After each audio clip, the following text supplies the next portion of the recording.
I keep an unofficial record book for Europe Bay Area, and Dorina, you broke the record today, because I think I was crying within the first 45 seconds of graduation, and that's clearly a record here.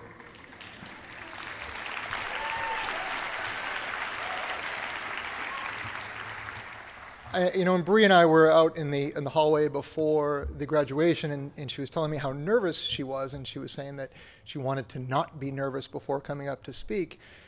And I told her something that I tell, staff's heard this a bunch of times, and I think hopefully students have heard it as well. If you're not nervous, you don't care. The things you don't care about, you don't have any nerves. So the advice that I gave to her, which she, I think, did so eloquently, is to embrace those nerves, because that is what gives you the sense of excitement, and be able to deliver the way you did was just phenomenal. So congratulations.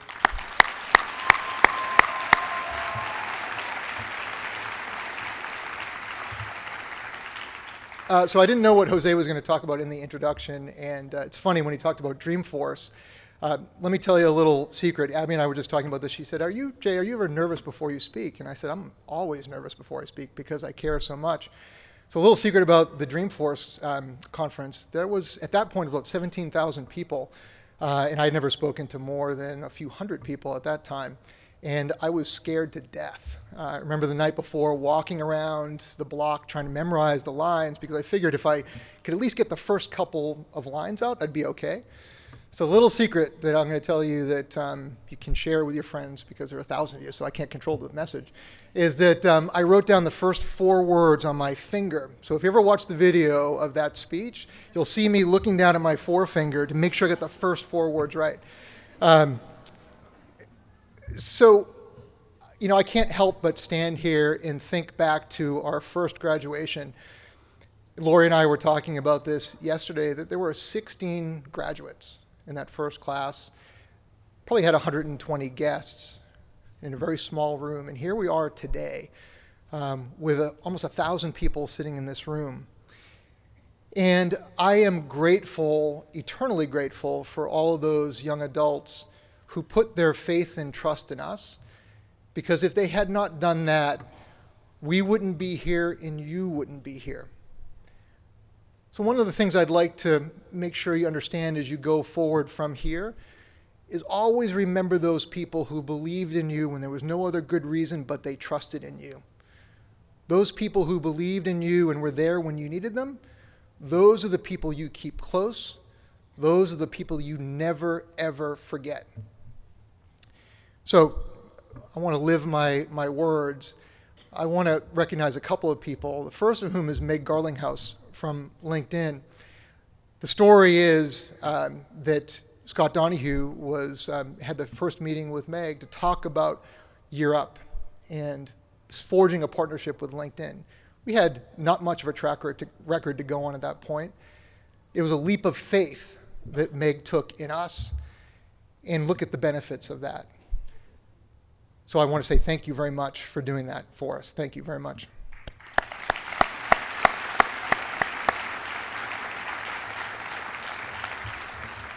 I think another person who's in the room who now is with Airbnb is Mike Jennings. Mike, every time we talk to Meg about internships and the next cycle of internships, I think this is a great Year Up story. Meg would say, look, don't talk to me, talk to Mike. If Mike's happy, then we'll take more interns. And so Mike, I know you've been such a champion of ours, initially with LinkedIn and now with Airbnb, so I just want to make sure I recognize you as well.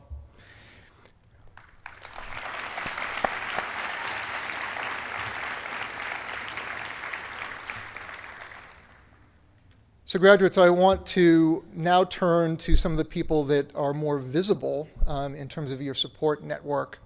First, I want to thank Eliza for a phenomenal graduation. To think about how this has grown from that first graduation of 16 students and 120 guests to now, and the grace that you've handled that with, I'm forever grateful. So thank you, Eliza.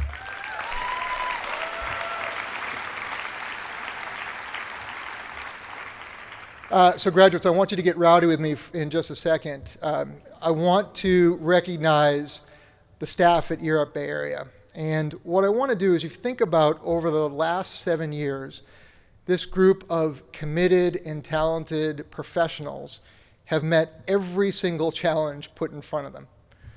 Whether it be cybersecurity, so thanks to Rory and to Dan, to think about the growth that we've undergone in the last 7 years, I would venture a guess that it actually makes LinkedIn just a little bit envious of how fast we've grown over the last 7 years. So I'm going to ask, and I want you to join me in recognizing all the staff of Europe Air who are going to stand right now.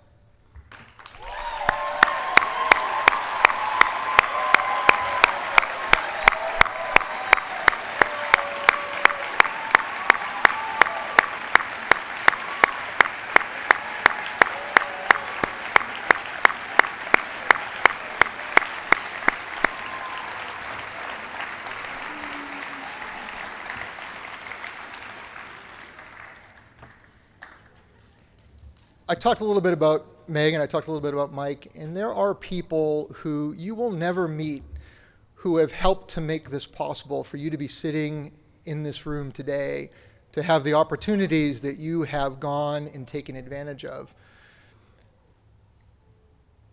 A few people that are here today from our leadership council, from our board, our graduation sponsors, Bank of the West and Pyramid Consulting. They represent innumerable people who are out there every day recognizing your value and your talent, opening doors for you in ways that you'll never understand. But I want to make sure that I at least recognize them here today. So thank you to all of you. So if I think back to that first graduation and I fast forward to today, our oldest daughter, Grace, is about to be Europe age, which is pretty amazing when I think about it. And it causes me to be reflective, and it causes me to want to give you advice.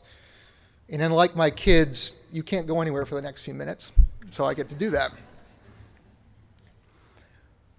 Jeff talked about what do you want to do? And that's my first piece of advice to you, is you have to determine in your life the difference between what you'd like to have and what you want.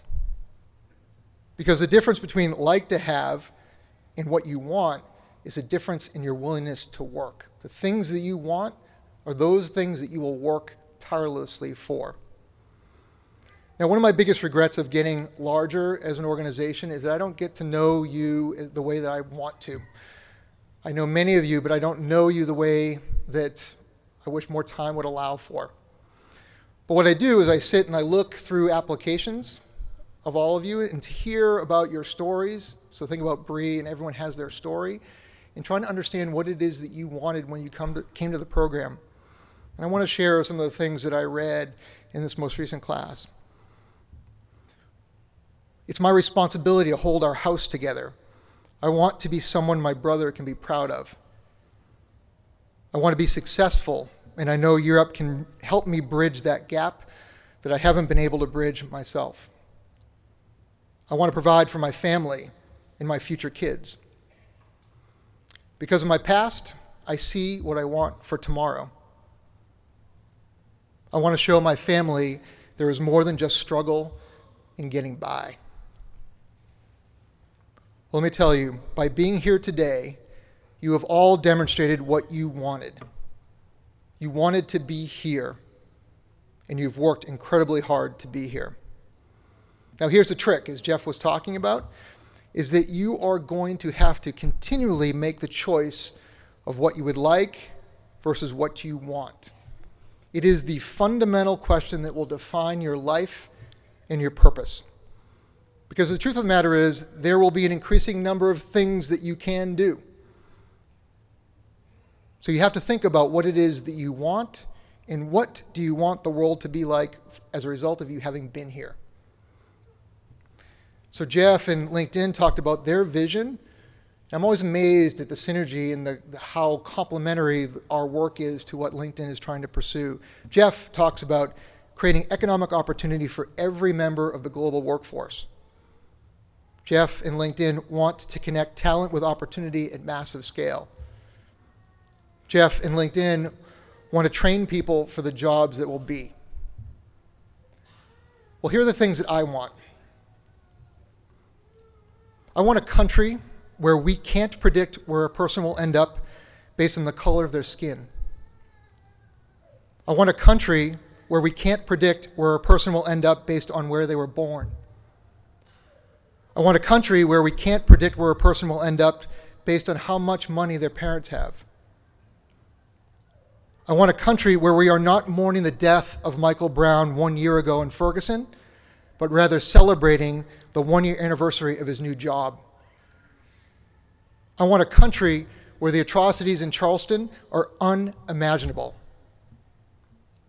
And graduates, I want you to lead us.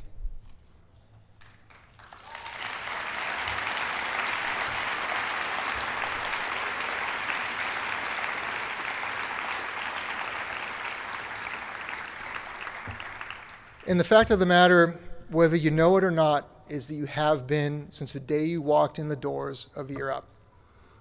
You are forcing people to change their assumptions and perceptions. There is no single more powerful way to create change in the world than that. You have also made your families proud. You have been someone your brother can be proud of, and you're on your way to success. By being here today, you've made Jeff's vision that much closer to becoming reality. And you have given me faith and confidence that what I want will someday be achieved. That is why I say not only congratulations to you today, but I say thank you. I am humbled by you. I will always be grateful for what you have done, and I will always be there for you.